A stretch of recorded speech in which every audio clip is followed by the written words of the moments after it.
ఆరు సుగుణాల అద్వితీయుడు అనేటటువంటి పాఠం ప్రత్యేకంగా ఈ 2024 సంవత్సరపు ఈస్టర్ పర్వదినాన్ని కొరకు నేర్చుకునే ప్రయత్నం చేద్దాం. వాస్తవంగా సందర్భం అయితే ఈస్టర్ కొరకు కానీ పాఠం మాత్రం తరతరాలకు తరగని సంపద అని చెప్పవచ్చు. ఎందుకనంటే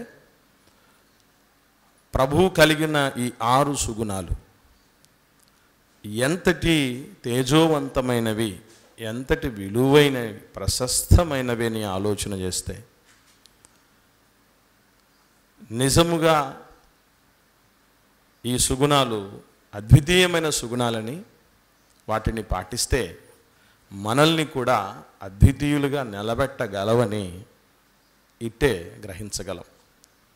అందుకే మనం జాగ్రత్తగా మనం పరిశీలనగా చేయగలిగితే దేవుడి మాటల్ని ఎన్నో సందర్భాల్లో ఆయనను చాలా దగ్గరగా చూసినటువంటి అపోస్తలులు బ్రతికితే ప్రభుల బ్రతకాలి అన్నటువంటి రీతిగా వాళ్ళ మాటలు, వాళ్ళ చేష్టలు ఉంటాయి. వారు ఆ రీతిగా ప్రభువును గ్రహించగలిగారు, రుచి చూడగలిగారు, ఎరగగలిగారు,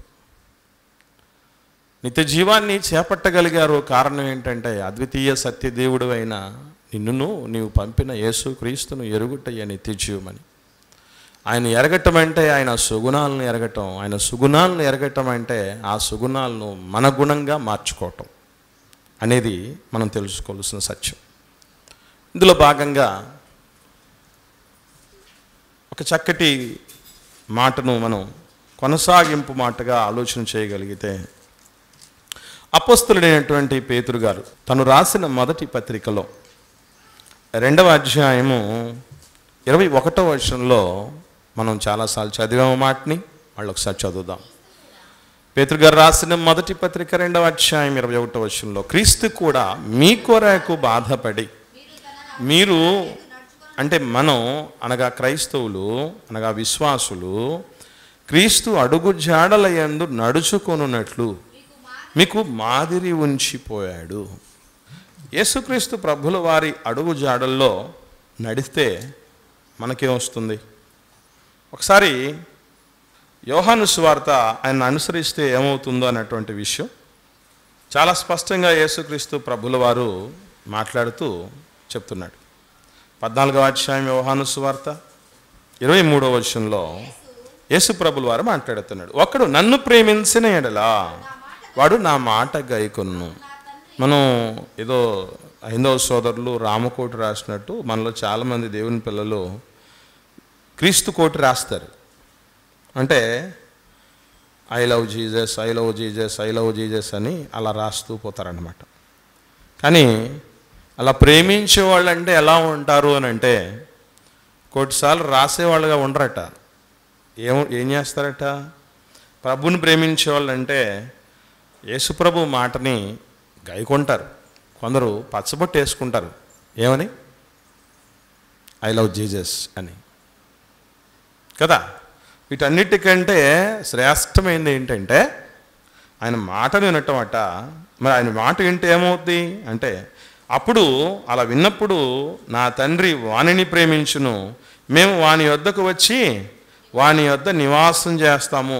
దేవుడు యేసు ప్రభుల వారు ఇద్దరూ వచ్చి నివాసం చేస్తున్నారంటే అది ఏమై ఉంటుంది? ఆ ప్రదేశం పరలోకమై ఉంటుంది. కనుక ప్రియులరా, ప్రభు అడుగుజాడలు మేమెందుకు పాటించాలి అన్నటువంటి సందేహం మనకు కలిగితే గుర్తుపెట్టుకోవాల్సిన విషయం ఒకటే, ఆయన అడుగుజాడల్లో అంటే ఆయన మాట వినటం. ఆయన మాట వింటే తండ్రి ప్రభు ఇద్దరు వచ్చి మన దగ్గర ఉంటారట. అసలు మన దగ్గర వీళ్ళిద్దరూ ఉంటే మన జీవితం ఎంత బాగుంటుంది చెప్పండి. ఇప్పుడు మనకు ఒక దేశాన్ని పరిపాలించే ప్రధానమంత్రి మన దగ్గర ఉన్నాడు, లేదా మనం ఆయన దగ్గర ఉన్నాం అనుకోండి, మనకేమైనా లోటు ఉంటుందా? ఒక దేశాన్ని పరిపాలించే ఆయనకే ఎంత ఉంటే ఒక 5 ఏళ్ల పాటు ముల్లోకాలను పరిపాలించే మహా చక్రవర్తులు వాళ్ళు వచ్చి మన దగ్గర ఉండే పరిస్థితి ఎప్పుడు వస్తుందంటే వాళ్ళు అడుగుజాడలు నడటం అంటే వాళ్ళ మాట వినటం అని అర్థం. ఓకే, అదే వాళ్ళని ప్రేమించటం అని అర్థం. మరి ఏమిటి వాళ్ళ మాట, ఏమిటి యేసు ప్రభు యొక్క అడుగుజాడలు, ఆయనకు ఉన్నటువంటి సుగుణాలు ఏంటన్నటువంటివి ఆలోచన చేస్తే మొట్టమొదటి సుగుణం గురించి ఆలోచన చేద్దాం. యేసుక్రీస్తు ప్రభుల వారు మనకు నేర్పించే ఒక చక్కనైనటువంటి, మానవాళికి నేర్పించే చక్కనైన సుగుణం ఏంటి అంటే స్వరూపములో సుగుణము కలిగిన వాడు. అంటే అర్థం ఏంటి? మనం అనుకుంటూ ఉంటాం ఏమనంటే ప్రభువు ధవలవర్ణుడట, రత్నవర్ణుడట, 10,000 మందిలో అతి శ్రేష్ఠుడట, నా ప్రియుడిని 10,000 మందిలో కనుక్కోవచ్చు అన్నట్టు చెప్తూ ఉంటారు. అదే మనకు తెలుసు. కానీ ప్రభువు అంతటి స్వరూపము సొగసు కలిగినవాడు, ధవలవర్ణుడు, రత్నవర్ణుడు, 10,000 మందిలో కూడా కనుగొనదగినటువంటి వాడు ఏమైపోయాడు? అలా అయిపోయి కూడా మనకేం నేర్పిస్తున్నాడు అని అంటే ఒకసారి యెషయా గ్రంథం చూద్దాం. యెషయా గ్రంథం 53వ అధ్యాయము 2వ వచనం చూడగలిగితే, 2వ వచనం, లేత మొక్క వలెను, ఎండిన భూమిలో మొలిచిన మొక్క వలెను అతడు ఆయన ఎదుట పెరిగాడు. నిజంగా చాలా ఆశ్చర్యకరమైన సంగతి ఇది. ఎందుకనంటే ఈ ప్రపంచంలో ఎండిన భూమిలోంచి మొక్క మొలుస్తుందా? ఎండిన భూమిలో నుంచి మొక్క మెలవదు. కానీ ఎండిన భూమిలోనే మొక్క మొలిచిందట. చిన్న మొలకను చూసినప్పుడు నిజంగా మనం ఎట్లయితే చంటి బిడ్డలను చూస్తే ఎంత హ్యాపీగా ఫీల్ అవుతామో, ఆ మొలకను చూసినప్పుడు మనకు అట్లా సంతోషం అనిపిస్తుంది. అలాంటి ఎందుకంటే ఆ లేత మొక్కకు ఏముందని అన్నటువంటి విషయం కూడా కింది మాటలో చెప్తే, అతనికి సురూపం, అంటే లేత మొక్కకి ఏముంటుంది అన్నమాట? సురూపం ఉంటుంది, సొగసు ఉంటుంది. కానీ అటువంటి సురూపము సొగసు కలిగిన ఆయన ఏమైపోయాడట? దాన్ని కోల్పోయాడట. ఎందుకు కోల్పోవటం జరిగింది అని అంటే, ఎట్లా కోల్పోవటం జరిగింది, ఎంత కోల్పోవటం జరిగింది అని అంటే 10వ వచనంలో చూస్తే, అతనిని నలగొట్టుటకు, అంటే లేత మొక్కను నలగొడితే ఎట్లయిపోద్ది? ఒక లేత మొక్కను తీసుకెళ్ళి ఒక ఇనుప దానితోనో లేకపోతే రాయితోనో కొట్టేసామనుకోండి, ఎట్లయిపోతుంది? అది అసలు చెదిరిపోతుంది, రూపం ఏది లేకుండా పోతుంది. ఎప్పుడైతే అది సజీవంగా ఉన్నప్పుడు మనం ఇష్టపడింది, తర్వాత దాన్ని చూస్తే ఏమైపోతుంది? ఏంటి ఇట్లయిపోయిందని మనం వేరే విధంగా మారిపోతాం. అందుకే మనం ఆయన గురించి, యేసుప్రభు గురించి, అందుకే 2వ వచనం మళ్ళీ చదువుదాం. అతనికి స్వరూపమైనను సొగస్తైన లేదు, మనం అతన్ని చూచి అపేక్షించేట్లుగా అతని యందు స్వరూపం లేదు. అపేక్షించడం అంటే ఇష్టపడ్డం, ఇష్టపడే విధంగా రూపం లేకుండా పోయిందట. అంటే దీన్ని బట్టి మనకి ఏం నేర్చుకోవాలి మన జీవితంలోనంటే, భౌతికమైనటువంటి రూపం మీద చాలామందికి ఒక పిచ్చి ఉంటుంది. ఈ స్వరూపాన్ని కాపాడుకోవాలి, ఈ సొగసును కాపాడుకోవాలన్న యావలో ఎంతోమంది ఆడకూతుర్లు పిల్లలకు జన్మనివ్వడానికి వెనకాడారు. ఎందుకు అంటే, నా స్వరూపం, నా సొగసు పోతుంది అని. ఒకవేళ కనిన పాలివ్వని వాళ్ళు ఉన్నారు చాలామంది, దానివల్ల నా సౌందర్యం పోతుంది అని. మరికొందరి పరిస్థితి మనం చూడగలిగితే, ఒకనాడు బ్యూటీ పార్లర్లు అనేవి ఆడవాళ్ళ కోసం ఉండేవి, ఇప్పుడు మగవాళ్ళ కోసం కూడా వచ్చేసాయి. ఒకసారి ఈ ఫిజికల్ మెయింటెనెన్స్ మీద దృష్టి పడింది అనుకోండి, మనిషికి ఎట్లా తయారవుతారు తెలుసా? ఒక్కసారి గనక ఆ స్వరూపముతో సొగసుతో బయటికి వెళ్ళిన తర్వాత అది మైండ్లో గుర్తుండిపోద్ది మనుషులకి. నెక్స్ట్ ఏదన్నా కాస్త తక్కువైంది అనుకోండి, వెంటనే మనల్ని ఏమంటారంటే, ఏ నల్లబడిపోయావే, ఏం సన్నబడిపోయావే, ఏమి ఇంత లావైపోయావే అని అన్నగానే మనలో లేని దిగులు, చింత, బాధ, ఆందోళన, వేదన అన్నీ ఒక్కసారి తలుపు కడతాయి. ఒక్కసారి తలుపు కడతాయి. మనకు నిజంగా దీని మీద ఎంత పిచ్చి ఉంటుంది సర్వసాధారణంగా మనుషులు అన్నోళ్ళకని ఆలోచన చేస్తే, మనిషిని నాకు తెలిసి మనకంటే పర్ఫెక్ట్గా ఒక ఇద్దరు మాత్రమే బాగా అర్థం చేసుకోగలరు. గుర్తుపెట్టుకోండి. మొట్టమొదటిది దేవుడు, రెండవది దెయ్యం. వాడు మాట్లాడుతూ ఏమంటాడంటే, సరే యోబు గ్రంథం 2వ అధ్యాయం 4వ వచనంలో అపవాది మాట్లాడుతూ ఉన్నాడు. అపవాది ఏమంటున్నాడట, చర్మం కాపాడుకోవటానికి, చర్మాన్ని తన ప్రాణాన్ని కాపాడుకోవటానికి తనకు కలిగినది యావత్తును నరుడిచ్చును కదా. చర్మం కాపాడుకోవడానికి చర్మం ఇచ్చేస్తారట. అంటే నీకు విషయం తెలుసో తెలీదో, మనం సోప్ అప్లై చేస్తున్నామంటే సోప్కి ఏమి ఇవ్వాలి? చర్మం ఇచ్చేయాలి. క్రీములు అప్లై చేస్తున్నామంటే క్రీములకి ఏం చేయాలి? చర్మం ఇచ్చేయాలి. అంటే దాని ప్రభావం, దాని తాలూకు ప్రభావానికి గురవ్వడానికి ఇచ్చేయటం అని అర్థం. చర్మం కాపాడడానికి చర్మం ఇవ్వటం అంటే దాని అర్థం వేరే విధంగా అనుకోకండి. ఈ మధ్యకాలంలో మీరు చూడండి, ఎక్కువగా ఈ ప్రపంచంలో రెండుకి ఎప్పుడు తిరుగులేని డిమాండ్ ఉంటుందట. రెండు ఇండస్ట్రీలకి. మొట్టమొదటిది ఏంటంటే తిండికి సంబంధించింది, రెండవది అందానికి సంబంధించి. తిండికి సంబంధించిన వస్తువులు, అందానికి సంబంధించిన వస్తువులు ఎక్కువ ప్రపంచంలో ఎప్పటికీ డిమాండ్ తగ్గదట. మనం ఎప్పుడు కూడా ఇది పోకూడదు అనే ఉద్దేశంతో మీరు బాగా గమనించండి, బట్టతలు ఉన్నోళ్ళు ఎప్పుడైనా బట్టతలతో ఫోటో తీయించుకొని దాన్ని పెట్టుకున్నారు ఇంట్లో. ఎందుకు పెట్టుకోరు? ముసలోళ్ళు అయిన తర్వాత ముడత చర్మంతో ఉన్నటువంటి ఫోటోలు తీసుకుంటారా? లేదు. నేను కొంతమంది డీపీలు చూస్తూ ఉంటా, ఆ డెస్క్టాప్ పిక్చర్స్ చూస్తుంటే వాళ్ళు ఇప్పుడున్న రూపం బెటరు. ఏ రూపం ఉంటుంది? పెళ్లి రోజు నాడు ఆ నిగనిగ దగదగలాడేటటువంటి ముఖంతో ఉన్నదాన్ని పెడతారు. చిత్రం ఏంటంటే ఆ పెళ్ళి వాళ్ళకి కనీసం జస్ట్ 30 ఏళ్ళు అయి ఉంటుంది అంతే. ఆ 30 ఏళ్ళు అయినా ఆ ఫోటో వదిలిపెట్టరు. దీన్ని చూస్తే మనకు ఏమర్థం కావాలో తెలుసా ప్రియులారా? మనం వాటిని బాగా ఇష్టపడుతున్నాం అని అర్థం.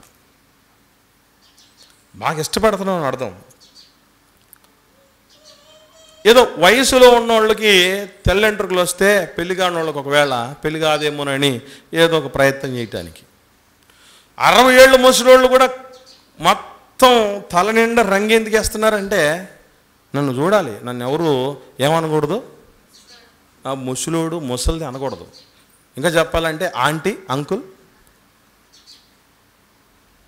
ఇంగ్లీష్ భాషలో మనకు నచ్చని పదాలు అవి.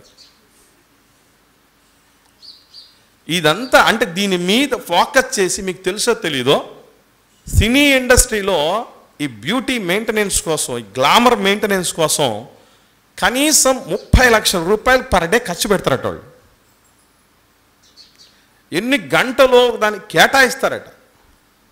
ఇవన్నింటి విషయంలో ప్రభు దేవుని పిల్లలైన మనకు నేర్పిస్తున్న సత్యం ఏంటో చెప్పమంటారు పిల్లరా?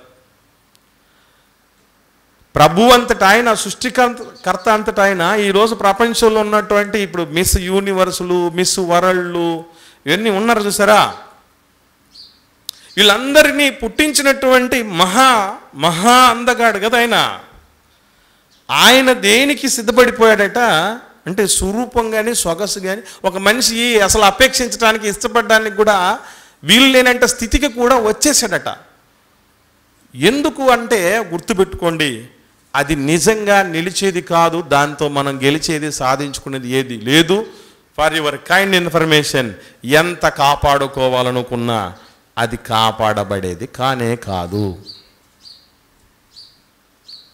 కలరు తక్కువ ఉంటే ఎంత బాధపడిపోతారంటే, చర్మపు సౌందర్యం తక్కువ ఉంటే. ఎవరైనా మీరు గమనించండి, ఈరోజు చాలా బాగా మెరిసిపోతున్నారు అనుకోండి, నిజంగా అప్పుడు మెరుపు లేకపోయినా అసలు మెరుపులు అప్పుడు వస్తాయి. దాన్ని బాగా మెయింటైన్ చేయాలి. ఇంక మీదట ఏం మాడుతున్నావు, ఏమో మాకు ఒకసారి చెప్పు అని అంటే సార్ ఇక ఫ్లాట్ అయిపోతారు. ఇలా దాని మీద మనం డబ్బులు ఖర్చు పెట్టేవాళ్ళు, సమయాన్ని కేటాయించేటువంటి వాళ్ళు, దాని మీద తపన పడేవాళ్ళు, ఆరాటపడేవాళ్ళు ఎంతోమంది ఉంటే మనకు ప్రభు ఏం నేర్పిస్తున్నాడంటే, ఈ రూపం నీ రూపం విషయంలోనే ఇంత అనుకుంటున్నావు, మరి నా రూపం ఎలా మారిపోయిందో నీకు తెలుసు కదూ, ఎందుకు అలా మారిందో మీకు తెలుసు కదూ. ఈరోజు గుర్తుపెట్టుకోండి, మన ఆధ్యాత్మిక సౌందర్యాన్ని పెంచుకోవడం కోసం భౌతికమైన సౌందర్యాన్ని ఎంత పోగొట్టుకున్నా తప్పులేదు. పౌలు గారు మాట్లాడుతూ, మా బాహ్య పురుషుడు కృషిస్తూ ఉన్నా మా అంతర్య పురుషుడు దినదినం అభివృద్ధి చెందుతున్నంటే ఈ మాదిరి ఎవరు చూపించారు? అపోస్తలులకు వాళ్ళు చూస్తూ ఉంటే చాలామంది వాళ్ళు అందాల మీద ఫోకస్ చేసినటువంటి వాళ్ళు కాదు, సౌందర్యాల మీద ఫోకస్ చేసినటువంటి వాళ్ళు కాదు. దాని మీద ఎక్కువ అలాగని మీరు స్నానం చేయొద్దండి, మురికి రమ్మనిగా చెప్పేది. ఎంతవరకు దాన్ని చూడాలో అంతవరకే చూడండి అని, ఎప్పటికీ అది నిలిచేది కాదు అని, నిలవగలిగిన దానికోసం ఆరాటపడండి, పోరాటం చేయండి అని. యేసుక్రీస్తు ప్రభువుల వారికి భౌతికమైన స్వరూపం పోయింది కానీ, భౌతికమైన సౌందర్యం పోయింది కానీ, ఆయన అంతర్య సౌందర్యం ఈరోజు ప్రపంచ మానవాళిని ఎప్పటికీ ఆకర్షిస్తూనే ఉంది అని అంటే, ఆయన భౌతికంగా మన మధ్య లేకపోయినా కూడా ప్రభువుని చూసినప్పుడు చాలామందికి, మాలాంటి వాళ్ళకి ఆదర్శం ఏంటి? మీరు ఎప్పుడైనా గమనించారు లేదో, గుడ్ ఫ్రైడే కానీ, ఈస్టర్ కానీ, లేదంటే క్రిస్మస్ కానీ వచ్చినప్పుడు ఏ ఆదివారాల్లో మిగతా రోజుల్లో ఎలాంటి బట్టలు వేసుకొని వస్తామో అట్లాంటి బట్టలే పరిస్థితులు ఉంటాయి కానీ వేరే మిగతా స్పెషాలిటీస్ కలిగినటువంటి పరిస్థితులు ఎందుకు ఉండవు. కారణం ఏంటంటే మా వెనక ఉన్నటువంటి మా ప్రభువు ఎలా ఉన్నాడంటే రక్తసిక్తమైన దేహంతో శిలువకు ఆకాశానికి భూమికి మధ్య వేలాడినటువంటి వాడు. అంటే మనకి ఏం నేర్పిస్తున్నాడంటే, ఒక బిడ్డ ఈ భూమి మీదకి రావాలని ప్రేమ కలిగిన తల్లి ఏం చేస్తుందంటే, తనకున్న సౌందర్యము, తనకున్న అందము, తనకున్నటువంటి అన్ని రకాలైనటువంటి ఆ స్వరూపము, ఆ సౌష్ఠవము దేన్నైనా పోగొట్టుకోవడానికి, ఆఖరికి ప్రాణాన్నైనా పోగొట్టుకోవడానికి సిద్ధపడుతుంది. అలాంటిది క్రీస్తు స్వరూపం మనలోకి రావటానికి మనం దేన్ని కోల్పోవడానికి సిద్ధపడుతున్నాం. ప్రభు అదే నేర్పిస్తున్నాడు మనకి. స్వరూపములో మనకు మాదిరి నేర్పిస్తున్నాడు. అనవసరమైనటువంటి ఎప్పటికీ శిథిలమైపోయే, నిలబడకుండా పోయే, అదృశ్యమైపోయే, కనబడకుండా పోయే, నిలవలేని ఈ భౌతిక సౌందర్యం కోసం ఆరాటము, తపన, పోరాటము, ఖర్చులు ఎక్కువ చేయటం ఇవన్నీ చేయకండి అని యేసుప్రభు నేర్పించినటువంటి చక్కని మాదిరి, మొట్టమొదటి మాదిరి, చర్మము కాపాడుకోవాలని చూరకండి. చర్మం వెనకున్న మర్మం తెలుసుకోండి. అది ఎప్పటికైనా నిలిచే సౌందర్యం కాదు. ప్రభు మెచ్చుకొనదగిన వాళ్ళు ఎవరు అని అంటే భౌతికమైనటువంటి సౌందర్యాలు, అందచందాలు కలిగినటువంటి వాళ్ళు కాదు. ఆయన మెచ్చుకోదగిన వాడు ఆంతర్య సౌందర్యం కలిగినటువంటి, అందచందాలు కలిగినటువంటి వాళ్ళంటే దేవుడికి ఇష్టం. అదే మనకు నేర్పిస్తున్నాడు దేవుడు క్రీస్తు ద్వారా. అది మొట్టమొదటి సుగుణం క్రీస్తుది. ఇవి మనం అర్థం చేసుకోగలిగితే పండగ రోజు కొత్త బట్టలు లేవు అనో, లేకపోతే మార్కెట్లోకి వస్తున్నటువంటి ఏదన్నా ఒక కొత్తది ప్రొడక్టు మనం కొనాలి ఏదన్నా వచ్చిందనుకోండి, నిజంగా క్షణాల్లోనే మారిపోతారు, రూపం మారిపోతారు అనగానే దాన్ని ఎక్కడి నుంచైనా కొనుక్కోవాలని చూస్తూ ఉంటాం. మారి ఏం చేయటానికి ఇది? ఏం చేయటానికి? నిజంగా వాస్తవంగా తెలుసుకోవాలంటే, వివాహం అయినటువంటి వాళ్ళు భర్త భార్యకు అందంగా కనపడితే చాలు. నువ్వు ఇట్లా ఉంటే నాకు బాగుంటుందని మాట్లాడినప్పుడు అలా మౌల్డ్ అవ్వగలిగితే చాలు. లేదు, భార్య భర్తకు అందంగా కలిపితే కనబడితే చాలు. నువ్వు ఇలా ఉండు అమ్మాయి అని అంటే దానికి తగ్గట్టుగా ఉంటే చాలు ఆడకూతురు.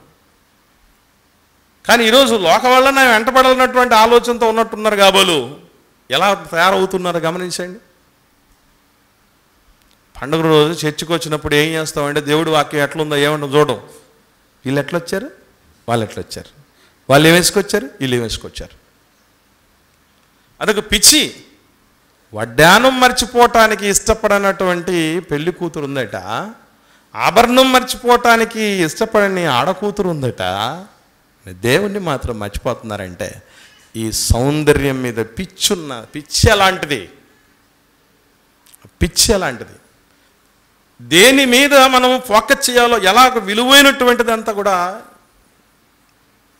వ్యర్థమైపోతుందో ఆలోచన చేయండి పిల్లలు. ఇది మొదటి ఆదర్శం ప్రభువులు. రెండవది,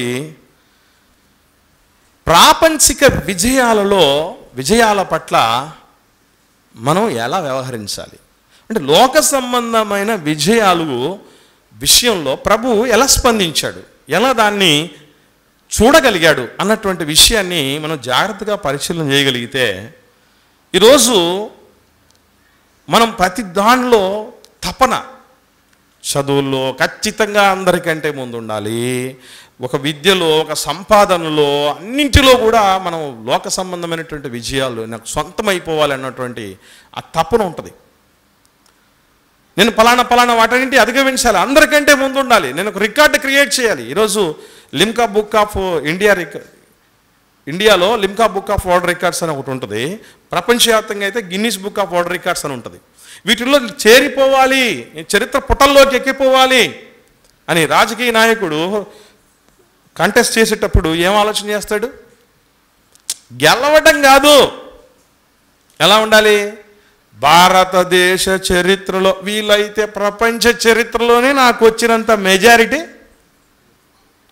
అది ఆ విజయం నాకు రావాలి. దీనికోసం ఏం చేయాలి చెప్పు? ఓటుకు నోటు ఇయ్యాలా లేదా పోటేయాలా? దేనికైనా రెడీ. అంటే ఒక్కసారి ప్రపంచ లోక సంబంధమైన విజయాలు రుచి చూచిన తర్వాత మనిషి ఎట్లా తయారవుతాడంటే దాన్ని మెయింటైన్ చేసుకోవడం కోసం మిగిలిన సమయాన్ని అంతా వృధాపరుస్తాడు. ఫర్ ఎగ్జాంపుల్ కొన్ని చెప్తాను మీకు. అమ్మా నువ్వు వంట బాగా చేస్తావు అని ఒక తల్లికి చెప్పాం మనం. నిజంగా నేను చాలా మంది దగ్గర భోజనం చేశాను, తల్లి నువ్వు చక్కగా చేసావమ్మా బంగారు కొండ అన్నారు అనుకోండి ఎవరైనా వచ్చి. ఇప్పుడు నుంచి ఆమె ఏం చేయాలంటే, ఓహో నేను ఇంతకు మించి ఇంకా వరల్డ్ వైడ్ ఫేమస్ అయిపోగలగాలి, ఈయనే కాదు ప్రపంచంలో ఉండాలందరూ నువ్వు మంచి వంటగత్తెవని చెప్పాలి అన్న దాని మీద ఫోకస్ చేసి ఎప్పుడు యూట్యూబ్ ఓపెన్ చేసినా వంటలు ఏ విధంగా వెరైటీగా చేయాలని చూడటమో, లేకపోతే దాని మీద ప్రయోగాలు చేయటమో, ఇంకా దానికోసం ఆలోచన చేస్తూ ఉండటం చేసింది అనుకోండి, ఇంక ప్రార్థన లేదు, సంఘం లేదు, సవాసు లేదు, వాక్యం లేదు, ఏం లేదు. ఇక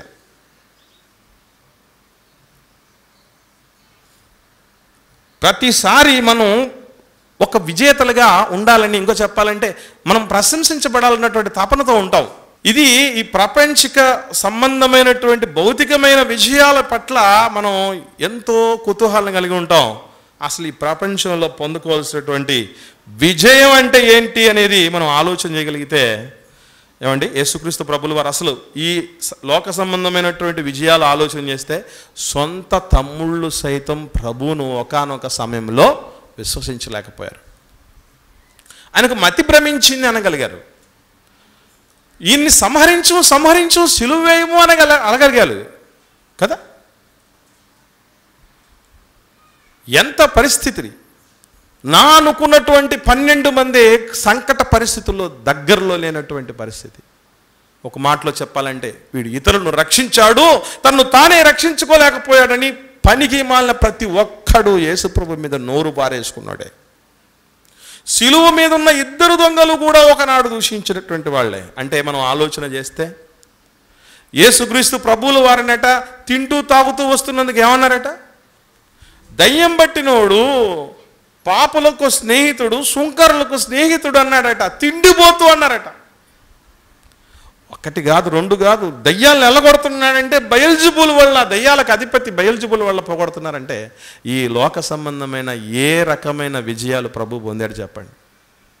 లోకం మిమ్మల్ని ద్వేషించిందంటే మీరు ఏం ఆశ్చర్యపడకండి, మీకంటే ముందు నన్ను ద్వేషించింది అని చెప్పాడు ప్రభు. అంటే లోక సంబంధమైనటువంటి ఏ విజయము ఆయనకు లేదు. అంటే మనం ఈ లోక సంబంధమైన విజయాల పట్ల కుతూహలం, తపన, ఆసక్తి కలిగి ఎక్కడికో ఎక్కిపోవాలన్నటువంటి ఆలోచనను మానేయండి. నిజముగా మీరు పొందాలంటే విజయం ఎక్కడ పొందాలి అంటే, ఒకనాడు పౌలు గారు యేసుక్రీస్తును బట్టి రంకె వేసి చెప్పిన మాట ఏమిటి అని అంటే, కొరింథీయులకు రాసిన మొదటి పత్రిక 15వ అధ్యాయము 55వ వచనం నుండి చూద్దాం. 55వ వచనం నుండి, ఓ మరణమా నీ విజయం ఎక్కడా? విర్రవీగావు కదూ ఇంతకాలం. యేసు ప్రభు వచ్చేంత వరకు ఈ ప్రపంచములో ఒకే ఒక్క విజేత ఉన్నాడు, అదే మరణం అనే విజేత. రోగాలను జయించిన విజేతలను కబలించింది అది, లోకాలను జయించిన విజేతలను కబలించింది అది, జ్ఞానముతో అందరి మన్నలను పొందిన వారిని కబలించింది. దానికి విజయాలకు అడ్డు లేదు, అదుపు లేదు, మరణపు విజయాలకి.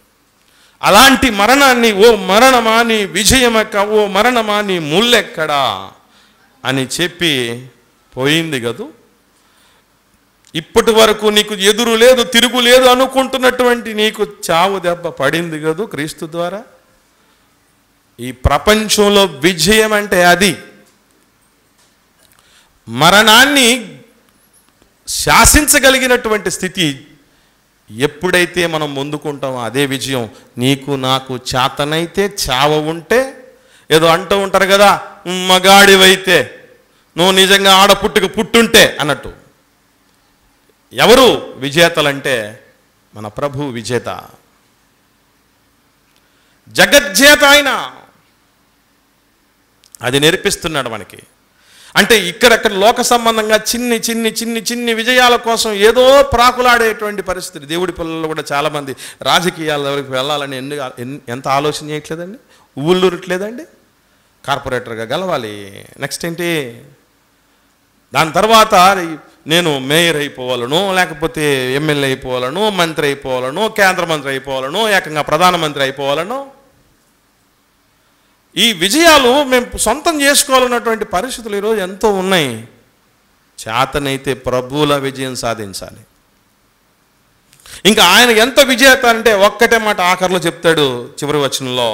ఇదే కొరింథీయులకు రాసిన మొదటి పత్రిక 15వ అధ్యాయం చివరి వచనంలో, కాగా నా ప్రియ సహోదరులారా, మీ ప్రయాస పునరుత్థానుడైన ప్రభువునందు వ్యర్థము కాదని ఎరిగి స్థిరులు కదలని వారు ప్రభువు కార్యాభివృద్ధి యందు ఎప్పటికీ ఆసక్తులనే ఉండండి. ఈరోజు మనకు నిజముగా సిలువనెక్కిన ప్రభువు కాదు, గట్టి భద్రం చేసినటువంటి పరిస్థితుల్లో రాజముద్ర వేయబడినటువంటి స్థితిలో ఉన్నటువంటి సమాధిని కూడా బద్దలు కొట్టుకొని బయటికి వచ్చి సజీవుడిగా నిలిచి, మీరు నా యందు ఇలా బ్రతికితే మీకు ఇలాంటి స్థితి కలుగుతుందని భరోసా ఇచ్చి నిరూపించినటువంటి ప్రభువునందు మన ఆసక్తి అస్సలు సన్నగిలదు. ఆయన అలా చూడాలి. ఆయన్ని ఎప్పుడైతే అలా చూస్తామో అప్పుడు మన ఆసక్తి సన్నగిలదు. ప్రియులరా, అలాంటి విజయం నీకు నాకు కావాలని ప్రయత్నపడండి. ఇది రెండవ సుగుణం. మూడవ సుగుణం ఆలోచన చేయగలిగితే, పదవి ప్రఖ్యాతులలో ఈరోజు మానవుడు ఏం చేస్తున్నాడంటే నిజముగా కొట్టుమిట్టాడుతున్నాడు. మనిషినట ఈ ప్రపంచంలో ఎక్కువగా ఆకర్షించేవి 3 ఉన్నాయట: కీర్తి ప్రతిష్టలు, కనకము, కాంతము. ఈ కీర్తి ప్రతిష్టలు ఎప్పుడొస్తాయి? పదవిలో ఉంటే కదా. ఎంతోమంది మన దగ్గరికి మీడియా వాళ్ళందరూ మైకు పెట్టి అవన్నీ ఎలక్ట్రానిక్ మీడియాలో, సోషల్ మీడియాలో, ప్రింట్ మీడియాలో మన గురించి హాట్ టాపిక్గా మాట్లాడుకోవటం ఇవన్నీ చూసినప్పుడు, ఎక్కడ ఫ్లెక్సీలు చూసినా, ఎక్కడ విగ్రహాలు చూసినా, ఎక్కడ పరిస్థితులు చూసినా మనకు ఫలాభిషేకాలు, తైలాభిషేకాలు అన్నీ చేస్తూ ఉంటే వాహ్వా ఇది కదా జీవితం అనుకుంటూ ఉంటాం. కానీ పదవి ప్రఖ్యాతుల విషయంలో మనం ఆలోచన చేస్తే గుర్తుపెట్టుకోండి పిల్లరా, వన్స్ అది రుచి ఎరిగితే ఎలా ఉంటుందంటే, ఏదైనా కానీ గుర్తుపెట్టుకోండి, సంఘంలో ఒక పదవి, ఒక స్థానం అనేటటువంటి దానికోసం మనం తపన గడితే దేవుడు మన యొక్క శక్తిని ఎరుగో, సామర్థ్యం ఎరుగో, లేదా మనలో ఉన్నటువంటి శ్రేష్టతను ఎరుగో, యోగ్యతను ఎరుగో నాయకత్వం ద్వారా దేవుడు ఇస్తే వేరే సంగతి అది. ఇప్పుడు పదవులు ఏం వద్దన్నామని మీరు ఈ పదవిలో ఉండండి, ఈ బాధ్యత నిర్వహించండి, మీరే చెప్పారు కదా మీకు నాకు నమస్కారం అని బాధ్యత లేకుండా పోయారు. అలాగే చేయటానికి కూడా అవకాశం ఉంది.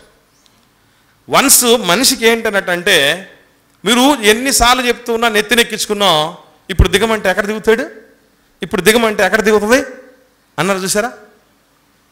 అంటే మానవుడికి ఏ లక్షణం వచ్చేస్తుందనంటే, ఒక్కసారి ఒక పదవి బాధ్యత, ఒక హోదా లాంటిది వచ్చేసిందంటే, ఒక కీర్తి ప్రతిష్ట లాంటి పరిస్థితి వచ్చిందంటే దాని నుంచి దిగటానికి అస్సలు ఇష్టపడ్డు.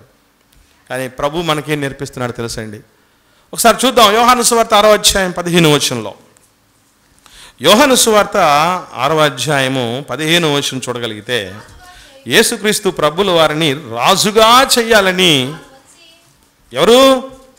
యూదులు వచ్చి యూదులు రాజుగా చేయాలని యేసు ప్రభువును బలవంతంగా పట్టుకోపోయాడు. చిత్రంగా ఉంది చూడండి. అసలు ఎప్పుడైనా మీరు గ్రామ పెద్ద మనిషినిగా చేయుటకు బలవంతంగా ప్రజలందరూ రాబోతున్నారు అని పలానా ఆయన కోసం ఎక్కడైనా మీరు విన్నారా?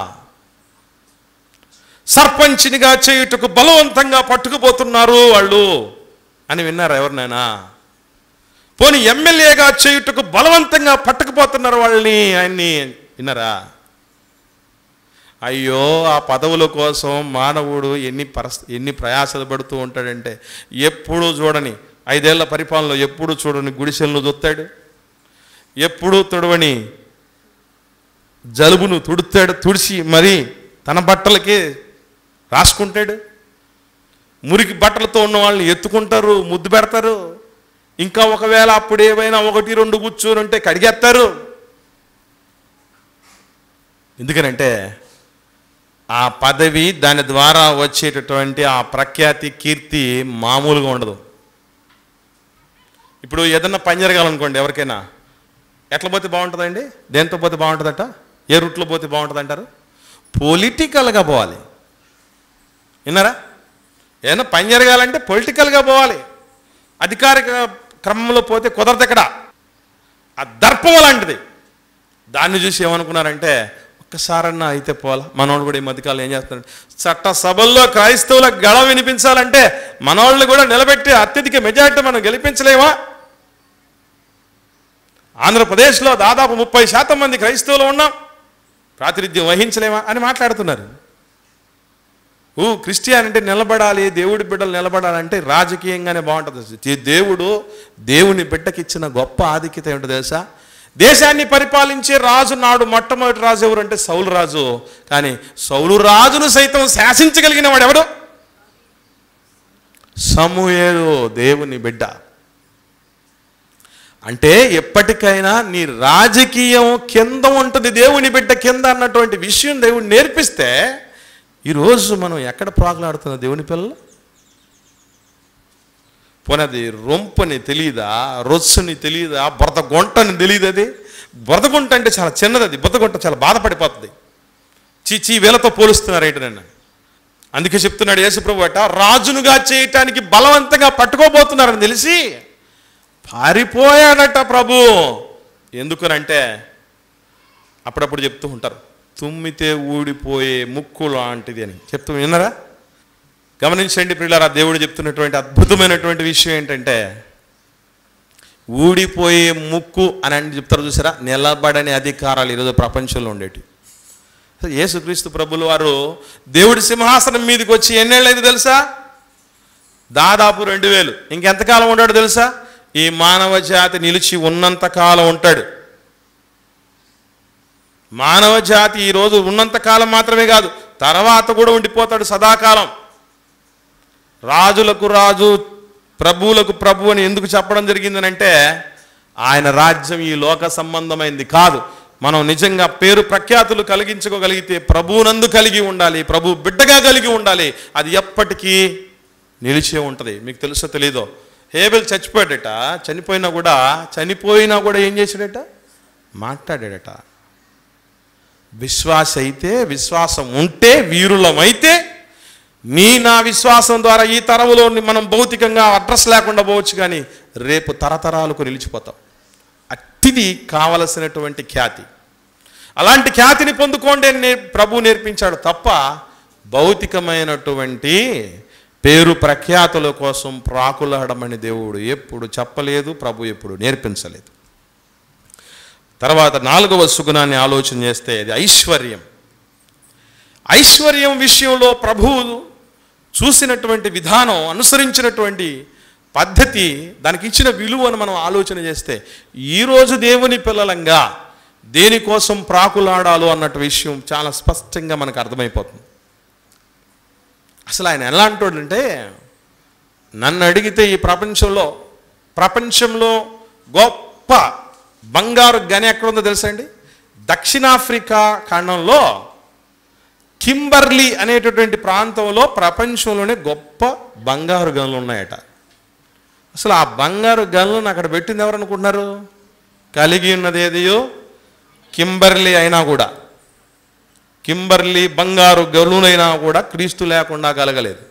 ఇప్పుడు దుబాయ్లోనూ ఈ ఎమిరేట్స్లోనూ ఆయిల్ బావులు ఉన్నాయే, ఆయిల్ బావులు ఎవరు కట్టించారు? షేట్లు కట్టించినవి, తయారు చేసేటివి కాదవి. ప్రభువు భిక్షగా పడేస్తే వచ్చినవి.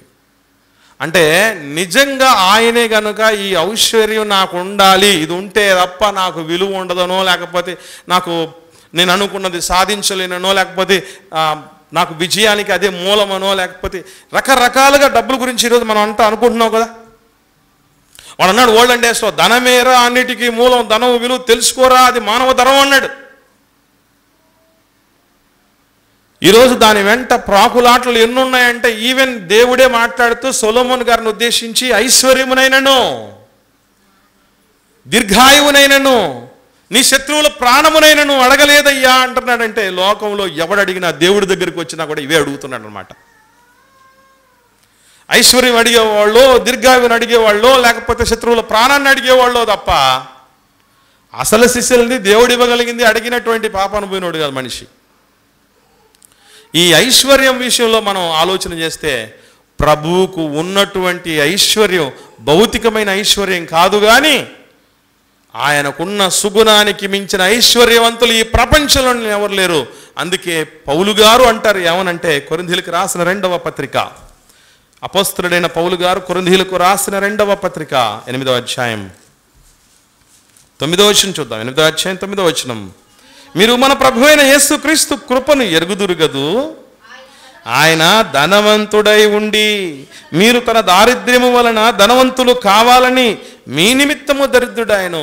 మనం ధనవంతులు అవ్వాలని యేసు దరిద్రుడయ్యాడని ఈరోజు చాలామంది దీన్నే చూసి ఏం చెప్తారంటే, మనం ధనవంతులు అవ్వాలని దేవుడే ఈ రకంగా మనకు ప్రాణం ఇవ్వడానికి వచ్చాడట.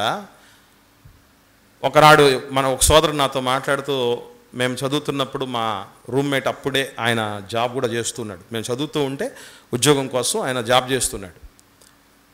ఇల్లుందా అని అడిగాడు నన్ను. మళ్ళీ చాలా కాలం తర్వాత ఫోన్ చేసి, లేదన్నా. స్థలం తీసుకున్నావా? లేదన్నా. సరే బ్యాలెన్స్ ఏమైనా ఒక 10 లక్షలు ఏమైనా ఉందన్నా? లేదన్నా. 10,000 కూడా లేదన్నా అని చెప్పా. ఏంటి బ్రదర్ నువ్వు దేవుని అడగలేదా అన్నాడు. అంటే లేదన్నా అండి, నువ్వు అడగలేదు కాబట్టి ఈ స్థితిలోకి వచ్చావు. ఎందుకనంటే, నన్ను అడుగుము, జనములను నీకు స్వాస్థ్యంగా ఇస్తాను అన్నాడు కదా దేవుడు. అడగయా, మన దేవుడు ఉన్నాడు. పాపం ఆయనకి తెలియదు ఏం అడగమన్నాడు అనేది, ఏది మనకు అవసరమైంది అది అడగమన్నాడు తెలియదు. అందుకే మనల్ని ఈ విధంగా అన్నాడు. ఇక్కడ ఆయన ఐశ్వర్యవంతుడు, ధనవంతుడు. అంటే ఎందులో ధనవంతుడు, ఎందులో ఐశ్వర్యవంతుడు అనుకున్నారు? పవిత్రతలో ధనవంతుడు, త్యాగములో ధనవంతుడు, దైవత్వములో ధనవంతుడు, ఆకర్షించటంలో ధనవంతుడు, కనికరించటంలో ధనవంతుడు, ప్రేమలో ధనవంతుడైన. అటువంటి మనలో తక్కువయ్యాయని, అవి మనలో రావాలని మన కోసం ఆ మహిమనంతా వదిలిపెట్టేసి వచ్చాడు, దాసుడు రూపం ధరించుకున్నాడు అని చెప్తున్న అర్థం అది. అంటే అటువంటి ఐశ్వర్యం కలిగి ఉండు అని నేర్పిస్తున్నాడు మనకి ప్రభు. ఎవడండి ఈ ప్రపంచంలో అసలు నిజంగా ఆ గుణం, యేసు ప్రభుకున్న సుగుణం అనే ఐశ్వర్యం ఎంత గొప్పదంటే, నాలో పాపం ఉన్నదని మీలో ఎవడు స్థాపించగలడు? ఈ ప్రపంచంలో ఎవ్వడే కానీ శరీరాన్ని ధరించుకున్న వాళ్ళో ఆయనలాగా చెప్పాలి, one and only universal challenger, ever green challenger ఆయన. అసలు మనలో ఎవడు చెప్పగలడు? అసలు లోకంలో ఎవడు చెప్పగలడు? నాకు డబ్బు తక్కువ ఉందని మీలో ఎవడు స్థాపించగలడని ప్రపంచ కువ్వుడు అనొచ్చేమో. నాకు అందం తక్కువ ఉందని మీలో ఎవడు స్థాపించగలడని మిస్ యూనివర్స్ వచ్చిన వాళ్ళు అనొచ్చేమో. నాకు బలగం తక్కువ ఉందని మీలో ఎవడు స్థాపించగలడని దేశాన్ని ఏలుతున్న రాజు చెప్పొచ్చేమో. కానీ అది ఐశ్వర్యం అంటే పవిత్రత, ఐశ్వర్యం, దేవుడి కోసం బ్రతకాలన్న తపనే ఐశ్వర్యం, అనేకులకు ఈ భాగ్యం పంచాలనుకోవటమే నిజమైన ఐశ్వర్యం. లోక సంబంధమైన పరిస్థితుల్లో మనం చూస్తే ఈరోజు చాలామందికి కలిగే బాధ ఏంటంటే, నాకు ఇల్లు లేదు, నాకు స్థలము లేదు, నాకు పొలము లేదు, నాకు ఆస్తిపాస్తులు లేవు, ఎప్పుడు వీటిని సంపాదించాలి అన్నటువంటి వాళ్ళు ఎదిగిపోతున్నారు, వీళ్ళు ఎదిగిపోతున్నారు, వాళ్ళు ముందు పోతున్నారు, వీళ్ళకి ముందు పోతున్నారు, వాళ్ళు కట్టేసుకుంటారు, వీళ్ళు కట్టేసుకుంటున్నారని. కానీ సృష్టికర్త మనకు ఏం నేర్పిస్తున్నాడంటే, నక్కలకు బొరియలు ఉన్నాయి. అసలు ఆ నక్కలకు బొరియలను నేనే ఇచ్చా. ఆకాశ పక్షులకు గూళ్ళు, ఆకాశ పక్షులను వాటికి గూళ్ళను నేనే ఇచ్చా. కానీ తలవాల్చుకున్నట్టు కూడా చోటు లేక నేను ఎందుకున్నానంటే, ప్రభువుకే లేనిది నాకెందుకని నువ్వే ఒక్కరోజు కాకపోతే ఒక్కరోజని అనుకొని బుద్ధి తెచ్చుకొని బతుకుతావని. ఈరోజు ప్రాణాలు తోడేస్తారు తెలుసా మీకు? అమ్మా, ఇంట్లో ఉన్న ఆడకూతులు ముందు గుర్తుపెట్టుకోండి, మొగుళ్ళని చంపేస్తూ ఉంటారు. ఏమని? నాకు ఇల్లు కావాలి. నువ్వేం చేస్తావు తెలియదు. వాడు స్తోమత ఏంటి, వాడి పరిస్థితి ఏంటి, వాళ్ళ సమస్యలు ఏంటి, ఏం అవసరం లేదు. ముందు మీకే తెలియాలి. తల్లులరా, బంగారు తల్లులరా, మీకే అర్థం కావాలి. ప్రభువు మనం నమ్ముకున్న, ఆయన ధరించుకున్న వాళ్ళం, మనం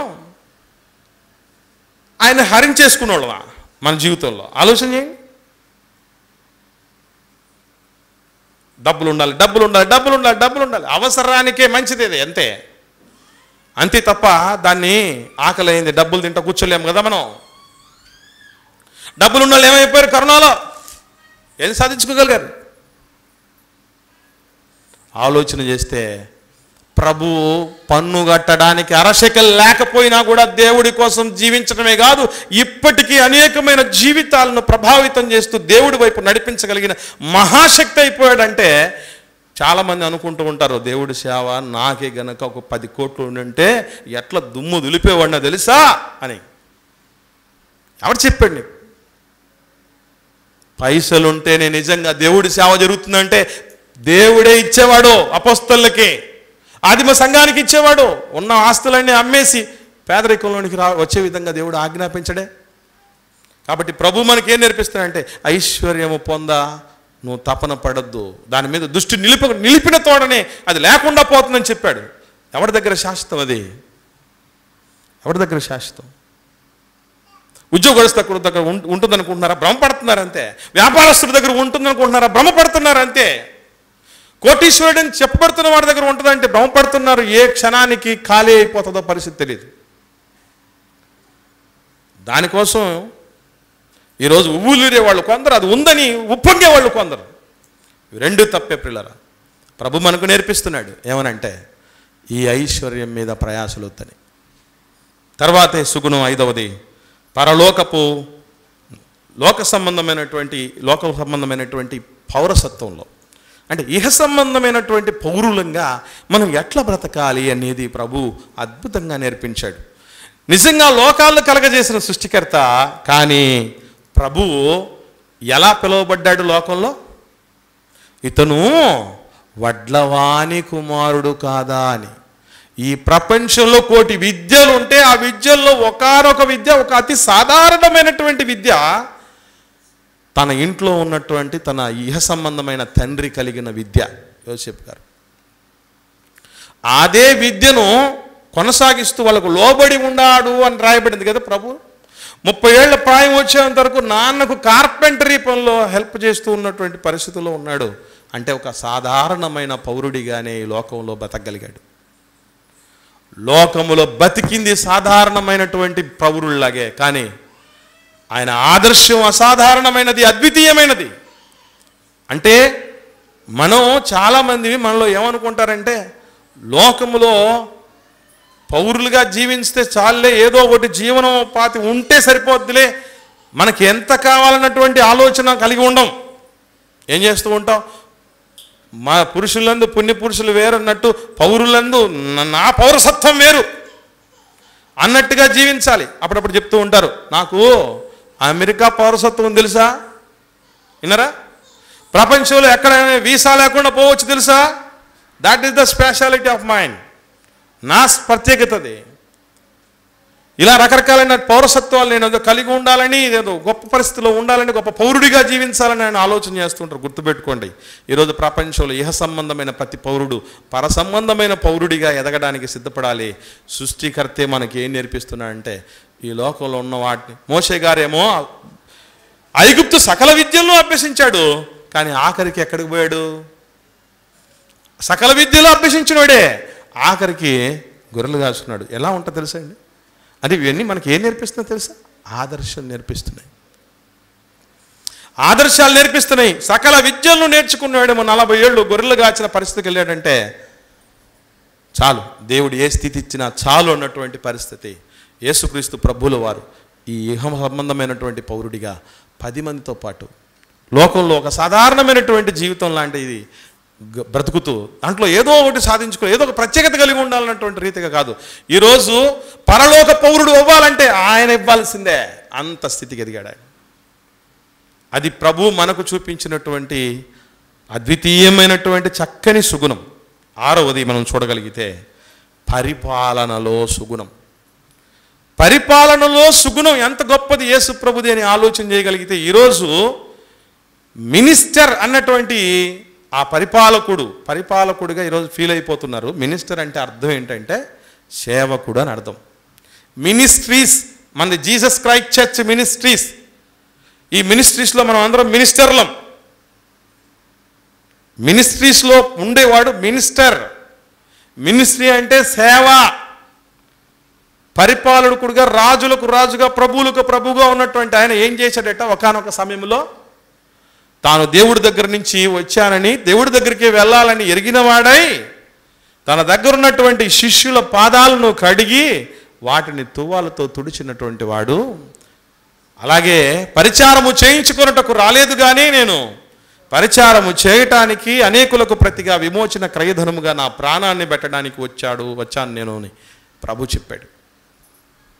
ఇలా మనం ప్రభువును ఆలోచన చేయగలిగితే పరిపాలన అంటే ఎలా చేయాలంటే మనం అనుకుంటూ ఉంటాం చాలామంది, రాజు అంటే దేంట్లో రావాలి?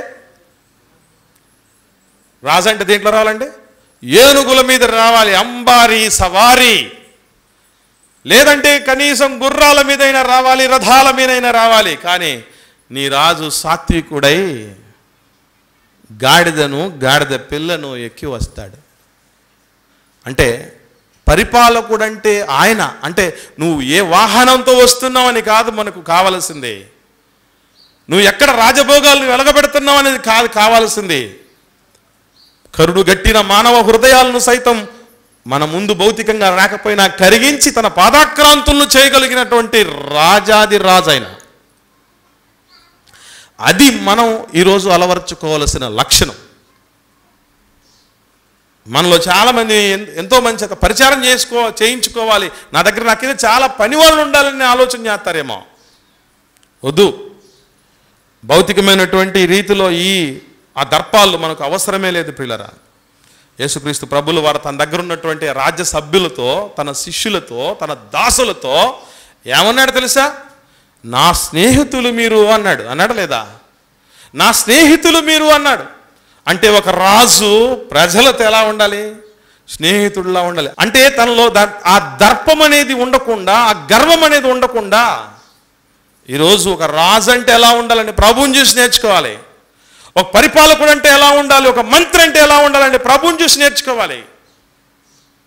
ఒక నాయకుడు అంటే ఎలా ఉండాలంటే మందకు, అది మీకు అప్పగించబడినటువంటి వారి మీద ప్రభువు లేనట్టు ఉండక మందకు మాదిరిలే ఉండండి. ఎందుకంటే ప్రధాన కాపరి మనకు మాదిరి.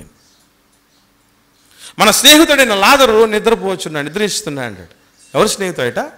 మన స్నేహితుడు అని కలుపుకున్నా అంటే యేసు ప్రభువుకు స్నేహితుడే, శిష్యులకు స్నేహితుడే, శిష్యులకు ప్రభువు స్నేహితుడే. అలా ఉన్నాడు.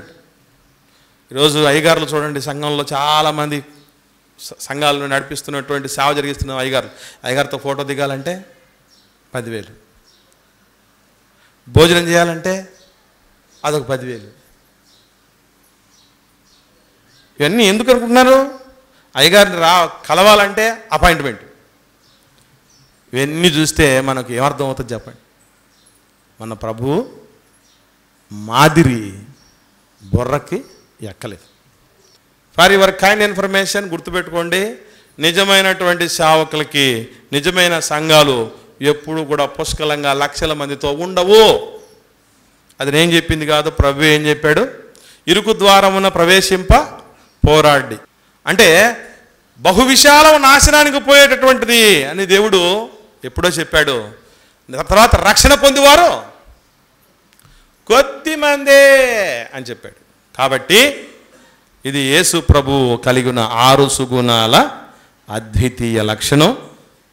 కనీసం ఈ ఈస్టర్ పర్వదినం నుండైనా సరే సంబరాల్లో మునిగి తేలిపోక, అలా మునిగి తేలిపోయి ఈస్టర్ అంటే ఏంటో, ఎందుకు ఆయన పునరుత్థానుడు అయ్యాడో అన్నటువంటి పరమార్థాన్ని మర్చిపోక 6 సుగుణాల అద్వితీయుడిని మనం మన సుగుణాలతో కలుపుకోగలిగితే మనము అద్వితీయులు అవుతాం, ఆయనతో సదాకాలం ఉంటాం. ఇంటి భాగ్యమును దేవుడు మనకు అందరికీ ప్రసాదించునుగాక. ఆమెన్. ప్రార్థిద్దాం.